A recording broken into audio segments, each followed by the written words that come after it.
Welcome back to the channel, guys. Demon Side Synthwave here again with a movie review this time.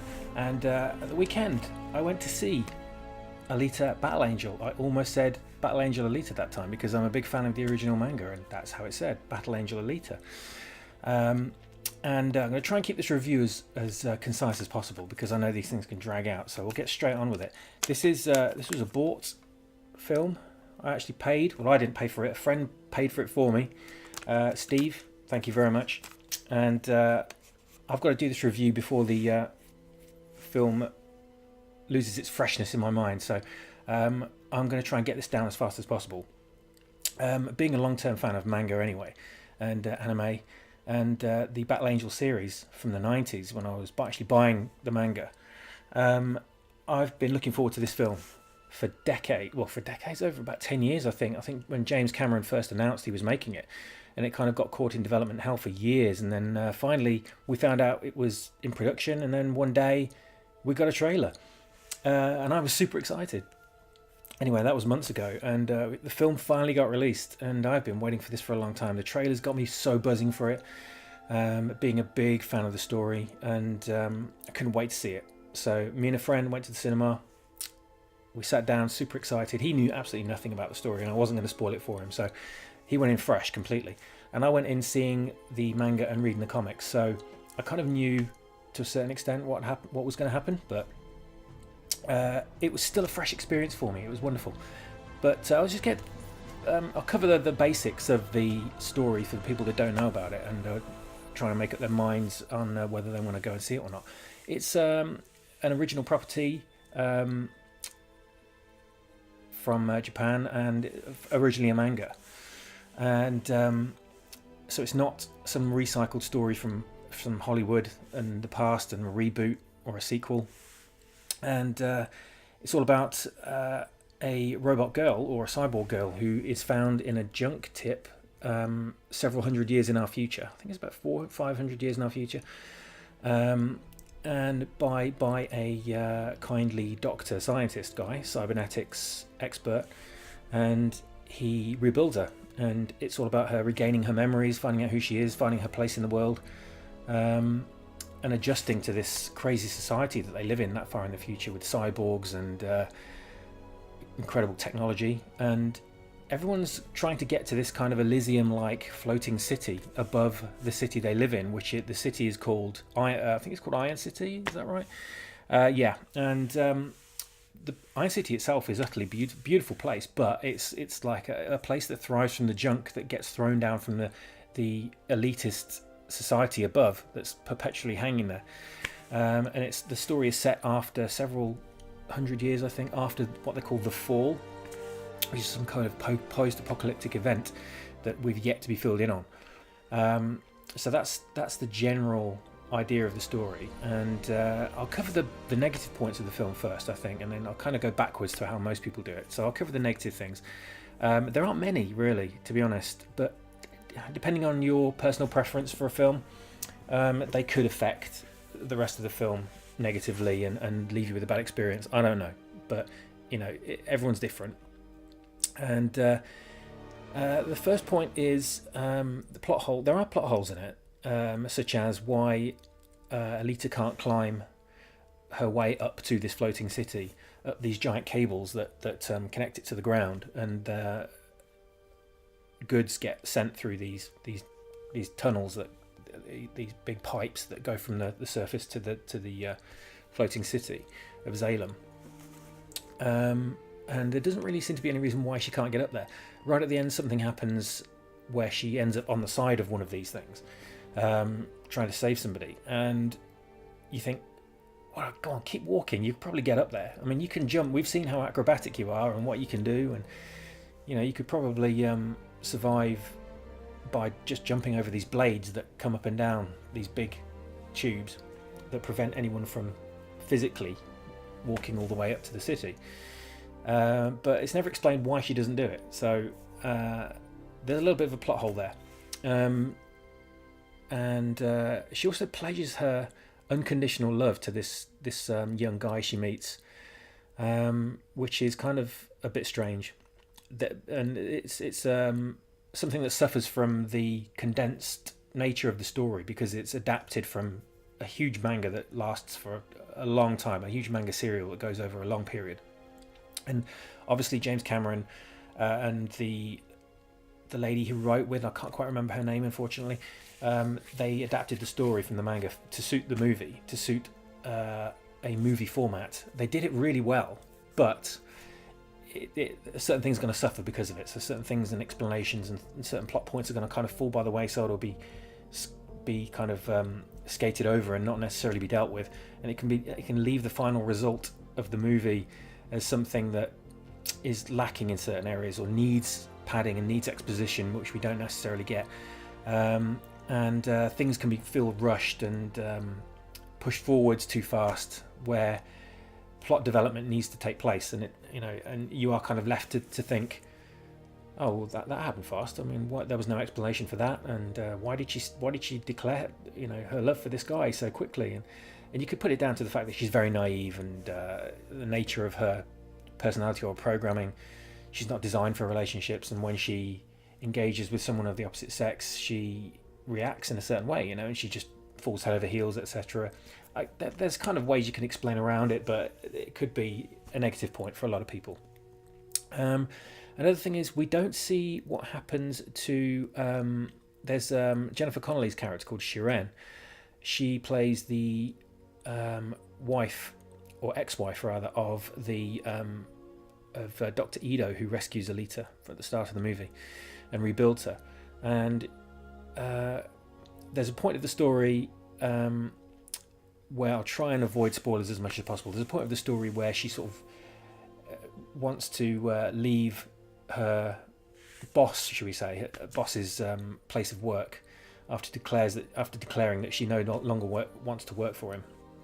And when she approaches the door, you just see her stop, and then hear something walking into the room just from outside, and you see a shadow, and then it cuts, and there's no more information given on that. And I think it's because they've censored quite a lot of the story from the original manga. The original manga was very violent and graphic, and they've toned that down a lot. So that incident that happens after that, I think, has been either cut, or they've deemed it not worthy to make as part of the movie. We do get to see what happens to her later, but we don't get to see the incident. So myself at the time, I was sat there thinking, like, are we not going to get any more of that? And then we just don't see her for like ages, and until like a certain point in the movie, and then it's kind of like, and you have to really remember a few about half an hour before in the movie to make the connection to that moment, and that's kind of a little bit of a shaky point in the movie. So there is that, and there's also why don't people move to the countryside? Because outside the city limits, there's this beautiful countryside. The world's fine. It's not a post-apocalyptic wasteland. It's genuinely a really nice place, and it's sunny, and it's temperate, and you could probably live the life of a farmer out there by the look of it. So I don't understand why everyone sort of bunches together in this city, in this claustrophobic city, when you could space out and go and live in the countryside if you really wanted. So that's not explained. That's not covered at all or touched on. And also, why did no one salvage the crashed ship? There is a crashed ship in it, a crashed, I guess you could say, alien ship, off-world ship that is just lying there in the wilderness, and you would think that would have been picked clean or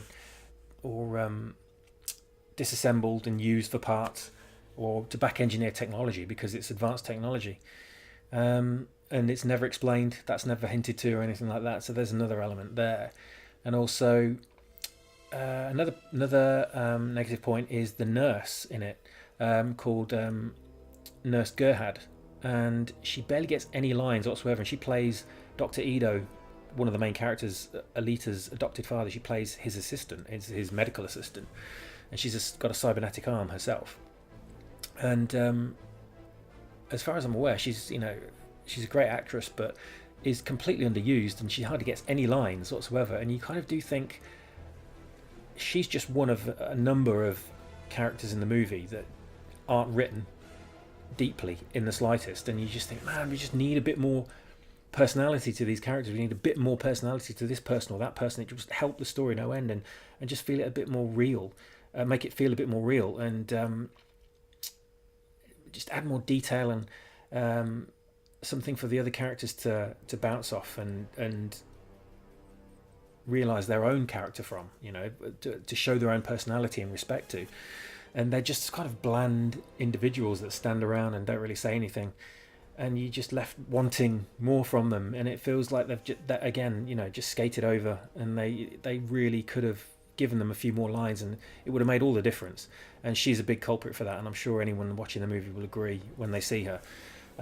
She's played by African American actress, I think, called Idara Victor, and I don't know many other roles that she's been in, but I hope to see her again in something else, because she was underused, and she could easily go on to star in a sequel. So fingers crossed that she'll be used again, and with a little bit more development next time.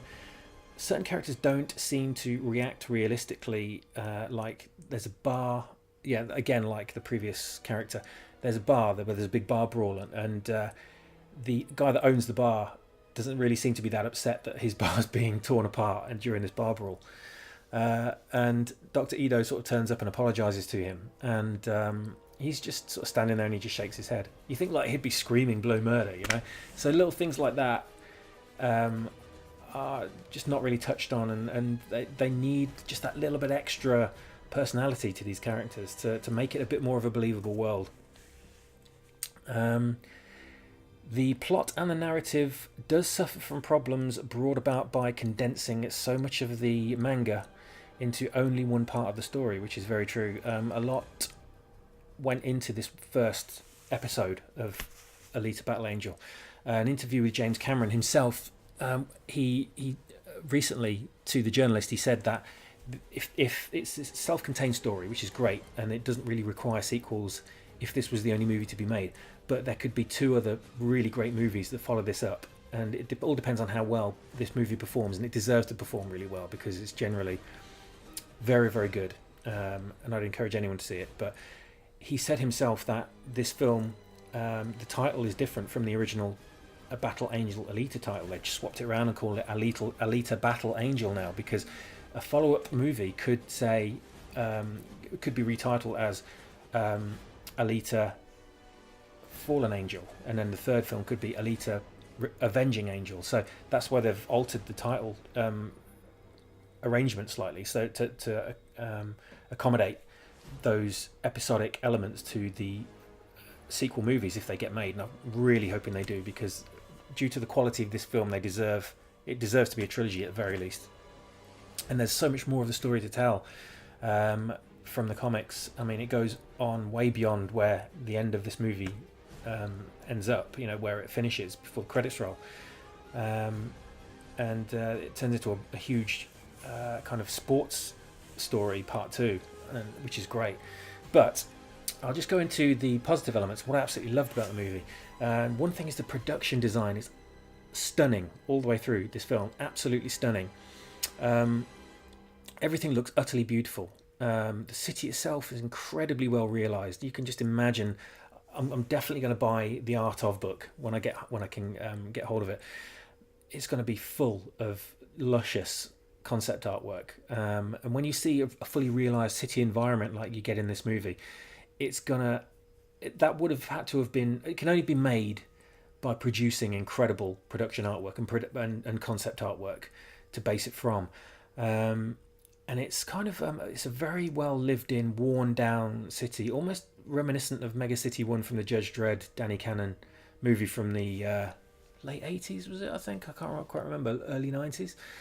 And it's kind of like a rundown version of that Mega City 1, if you like. It's kind of it's technological and cyberpunk-esque, but also at the same time looking almost sort of ancient and Middle Eastern in certain ways, because of the colour of the buildings and the materials used to construct them with. They kind of look rusted and worn down and dusty, and a wonderful aesthetic. And then amongst all that, you've got neon signs and technology and super clean cyberpunk technology sort of punctuating that look, that environment, and the whole look of everything it appears wonderful on screen.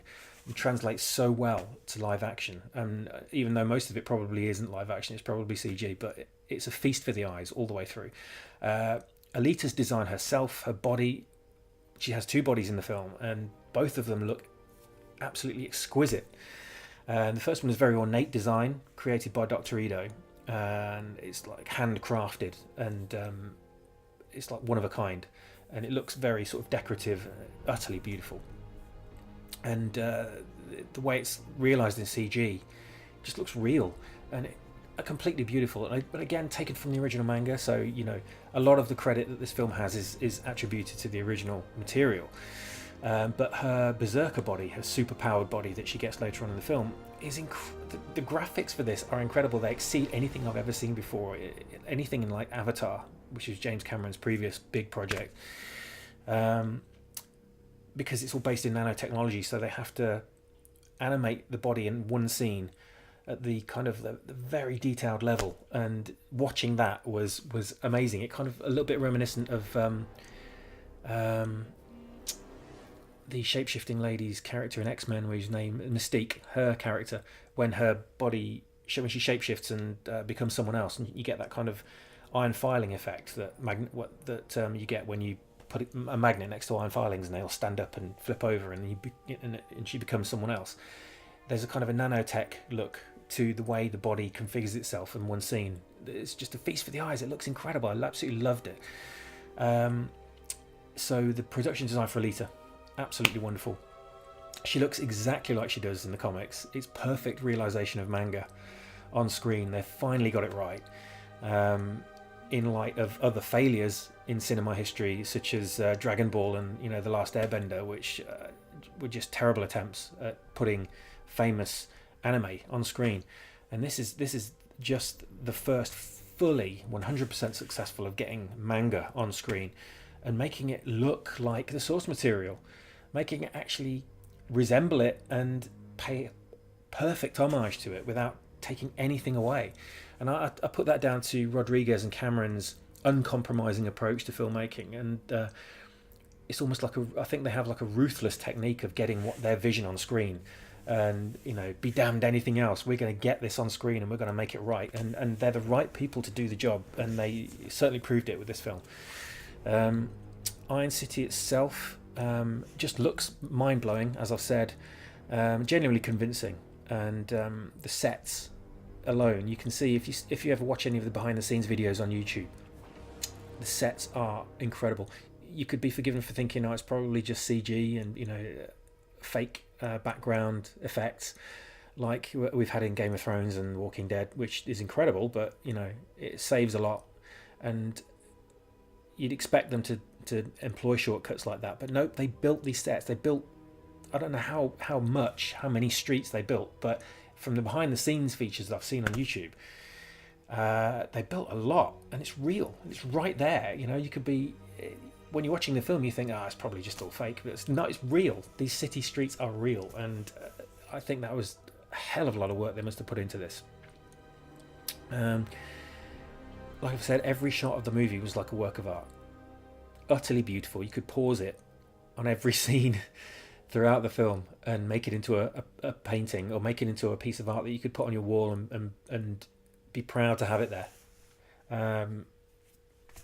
Just mind-blowing how beautiful this film is. So many other people have said how gorgeous this film is, and it really, really does live up to that. I was just in awe, really, when I was sat there, and I was only watching it on a regular size cinema screen and not even in 3D, but it was a feast. Visual feast. And if you're a visual person when it comes to cinema, this is definitely a film for you. You might necessarily, if you're not really into things like action, sci-fi, it's still an absolute beautiful thing to behold, and I'd recommend going to see it, even if this kind of genre is not even your type of movie. The casting, perfect casting. Rosa Salazar as Alita herself, was very endearing and likable all the way through the movie. You do fall in love with the character. You do utterly love her and respect her and get behind her and root for her for the whole film. And you are just on her side, an incredibly likable protagonist, and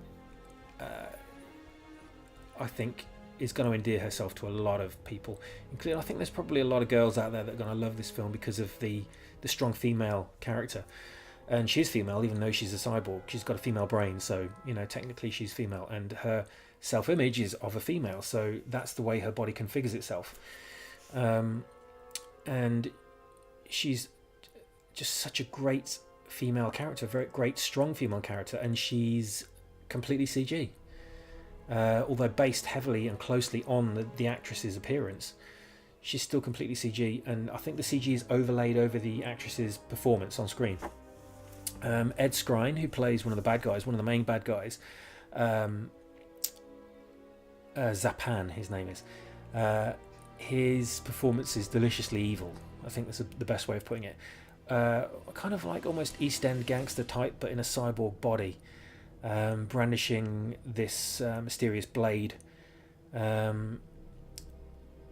made from technology, which is the Martian military organization. I can't quite remember what stands for now. URM. And he has a piece of their technology and uses it as a weapon, like a sword, and cuts people up, skewers them with it, etc. And it's got a I think it's like some kind of quantum nanotech edge or something that can cut through anything. But his body looks mind-blowingly good. It's kind of this chromium effect and shimmers on the screen when you see it, and intricately detailed, especially when he turns around and you can see his back, and you just want to pause it and just, oh wow, look at the workmanship that's gone into creating the character. So definitely one to look out for. Ed Skrein, of course, was in Deadpool and played the great villain Ajax in that, and he's someone you really love to hate, and he plays it so well in this too. The characters aren't a million miles away from each other, but personality-wise, but obviously Zapan in this movie is full-on cyborg with this kind of like overly perfect face. It's like really well made up, and he's had cosmetic surgery and whatever, and it seems to be the only natural element of his original form left. The rest of him is completely cybernetic as far as we can see. I couldn't see his legs. I think he was wearing pants, so you can't really see, but I'm guessing he was 99% cybernetic. Kian Johnson, who played Hugo, was the only weak link, I think, in this movie as far as casting goes. He was a little bit flat.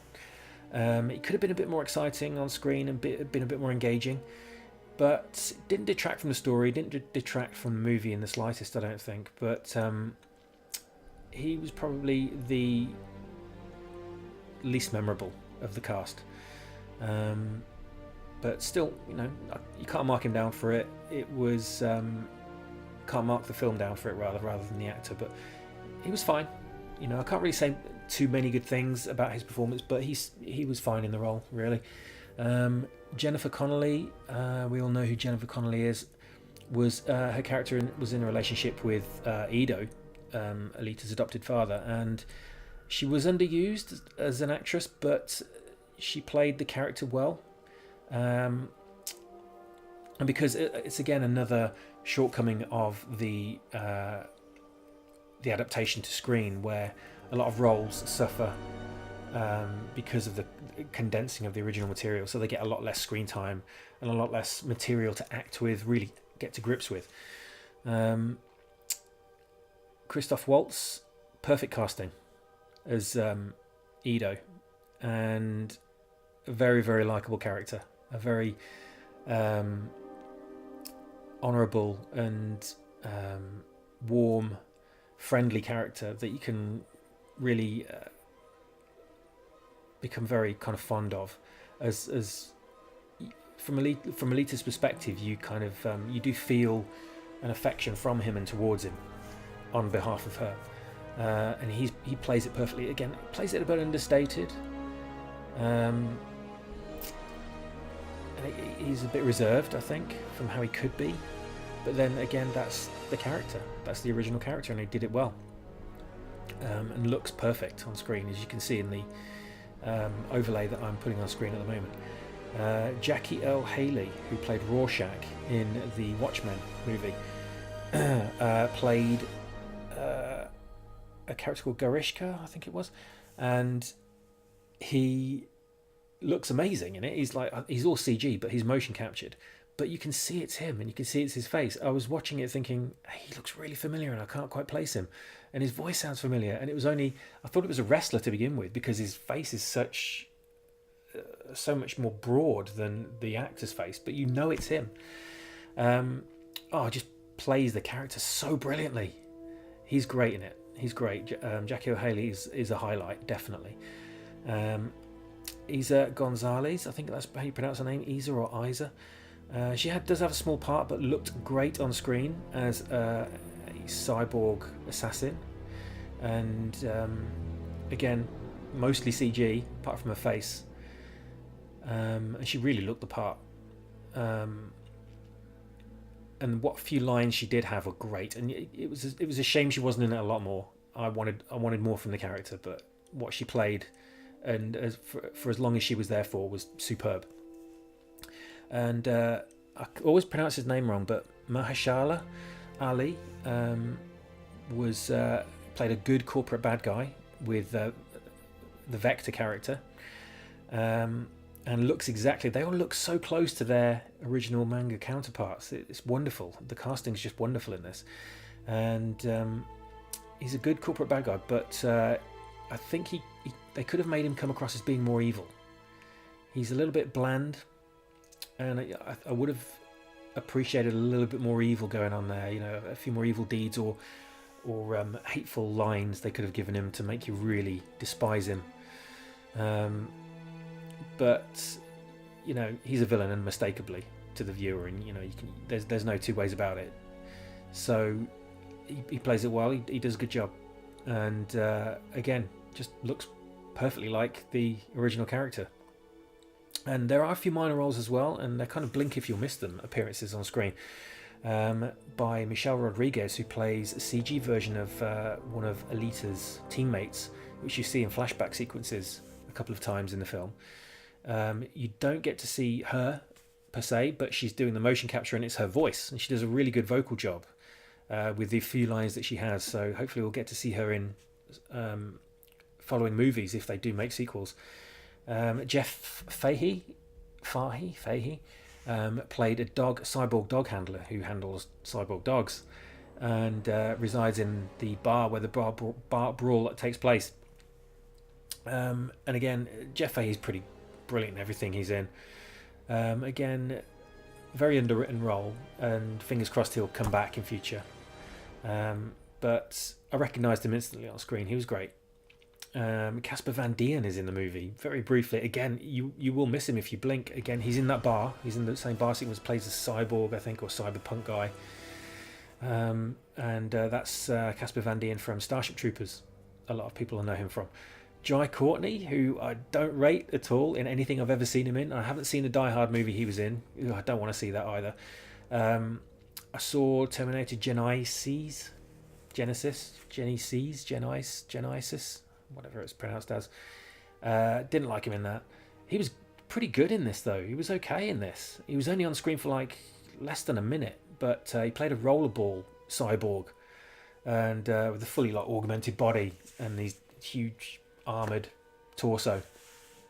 And he was in the pits getting his body fixed and things changed and replaced. And he fitted. He worked well in there. I think it was great. I was just surprised not to see Sam Worthington in the movie somewhere, because Cameron seems to like to use him since I think Avatar was his breakthrough movie, wasn't it? I was quite surprised not to see him somewhere in there, because I do liken those two actors. And finally, Edward Norton, and I don't want to spoil it for anyone that hasn't seen the film, but he's in there. I won't say how and who he plays, but that was surprising to see him on screen. As brief as it was.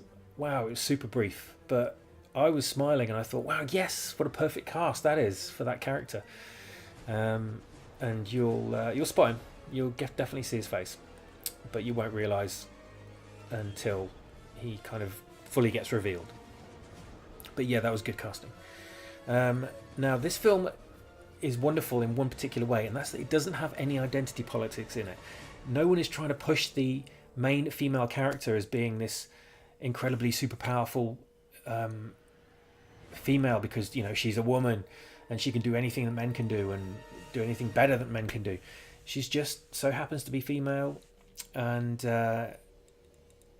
so were a lot of her teammates from flashback sequences, and it's just written around.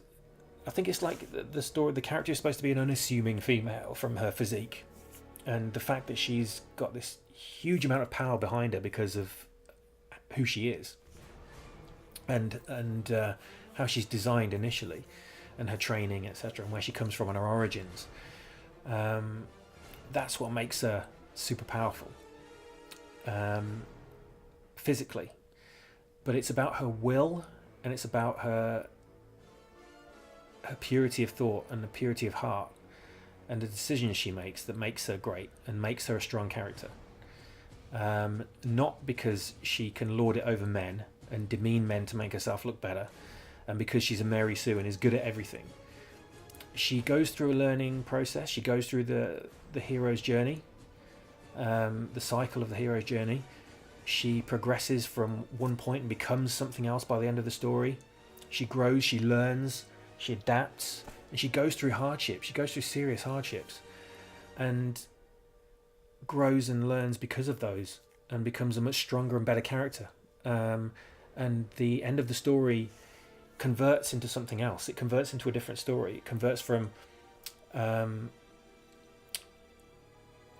a development story from a young girl in society to the sequel, potentially, which could be the story of someone's career in a sports event, in a sport, a line of violent blood sport, in rollerball. Sorry, not rollerball, motorball. Rollerball's a completely separate film. This is one reason why I'm really, really hoping for a sequel, is because motorball is phenomenal. When you see it on screen, it's just incredible. Super hyperkinetic, bloodthirsty action sport that I wish was real, and I wish we had that on TV right now, fake or real. If it was CG and it was kind of like, you know, acted like wrestling, I would still love it and I would watch it. Motorball is the highlight of this movie, and I'm so glad they managed to get it into this film, because the anime didn't do that. The anime only covered a very short part of the initial story, and this one manages to get motorball in there, because motorball is quintessentially part of the Alita identity of the story and the overall lore of the original manga, and it's so great that they managed to fit a good chunk of motorball in this movie, and it was awesome seeing that on screen. Wanted to see more of it, wanted to see so much more of it, but what we got was great. It was great, and can't wait to see more. I've already said in numerous cases how faithful it was to the original source material, and it deserves huge applause for that. No compromises at all, other than the trying to cram so much in to such a short space of time, even though it did seem like it was about 2.5 hours. I'm not sure what the runtime is, but it wasn't overly long. It didn't feel overly long. It felt perfect, and with the compromises they had to make, this film's a great experience, even with the downsides that I covered earlier on, even with the things that certain people may not like. It's definitely worth every penny. Please do go and see this in the cinema. Give it your money. It's well worth paying for. It's a great time. Thoroughly enjoyable. You'll have fun, and it's memorable. And you may even want to buy it on Blu-ray. I know I do, and I don't buy many Blu-rays. I've only got like 3 in my collection, but I want this on Blu-ray. There's going to be some great behind-the-scenes features and outtakes and production reports, I think they're called, on the disc, which I can't wait to see. So that's the review, guys. I hope you enjoyed it. I hope you go out and see the movie. If you do, and you agree with what I've said, and if you don't agree, then please leave something in the comments for me to read. I read every single one. Give the video a thumbs up, and subscribe if you haven't already. Why not? Why not? Hit the bell as well. Go on, be a devil. And I will see you in the next review. Thanks for watching, guys. See you soon.